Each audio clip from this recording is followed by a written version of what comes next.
இது 10th maths chapter 6 அதில் 6.1ல் first சம்மில் ஃபஸ்ட்டு சம்மு சரிங்களா.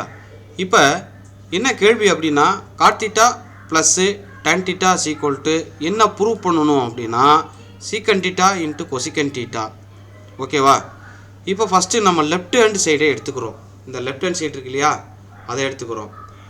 லெஃப்ட் ஹேண்ட் சைடில் என்ன இருக்குன்னா காட் தீட்டா ப்ளஸ்ஸு tan தீட்டான்னு இருக்குது. அப்போ காட் தீட்டாவோட ஃபார்முலா என்ன அப்படின்னா காசு பை சைனு, இதுதான் காட்டோட ஃபார்முலா சரியா. அடுத்து டேனோட ஃபார்முலா என்ன அப்படின்னா சைனு பை காசு, இது டேனோட ஃபார்முலா. இப்போ இந்த ரெண்டு டினாமினேட்டரும் நமக்கு சேமாக இல்லை. எந்த ரெண்டு டினாமினேட்டரு இங்கே நல்லா பார்த்தீங்கன்னா தெரியும், இங்கே சைன் தீட்டா இருக்குது, இங்கே காஸ் தீட்டா இருக்குது, சேமாக இல்லை. ஸோ அதனால் என்ன பண்ணணும் அப்படின்னா இந்த ரெண்டையும் கிராஸ் மல்டிப்ளிகேஷன் பண்ணணும். அதே மாதிரி இதையும் கிராஸ் மல்டிப்ளிகேஷன் பண்ணணும். அப்போ காசு into cos cos square, sine into sine sine square. ஓகேவா. அப்போ காஸ் ஸ்கொயர் ப்ளஸ் சைன் ஸ்கொயரோட வேல்யூ நமக்கு என்ன இருக்குது அப்படின்னா 1 அப்படின்னு இருக்கும்.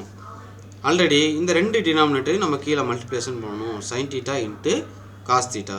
So sine theta into cos theta. இப்போ 1 பை சைன் தீட்டா, ஏன்னா இதை தனித்தனியாக நம்ம பிரித்து எழுதுகிறோம். கீழே வந்து பாருங்களேன், இது வந்து மல்டிப்ளிகேஷன் அதாவது பெருக்கல்ல இருக்குது, அதனால் தனித்தனியாக பிரித்து எழுதணும். 1 by sine theta into 1 by cos theta. அப்போ 1 பை சைன் தீட்டாவோட ஃபார்முலா என்ன அப்படின்னா கொசிக்கன் தீட்டா. 1 பை சைன் தீட்டாவோட ஃபார்முலா என்ன அப்படின்னா கொசிக்கன் தீட்டா. அதே மாதிரி 1 பை காஸ் தீட்டாவோட ஃபார்முலா என்ன அப்படின்னா சீக்கன் தீட்டா. ஸோ அவங்க சொன்னது அதுதான் நம்ம ப்ரூவ் பண்ண சொல்லியிருக்காங்க. சீக்கன் தீட்டா இன்ட்டு கொசிக்கன் தீட்டான்னு ப்ரூவ் பண்ணுங்கன்னு.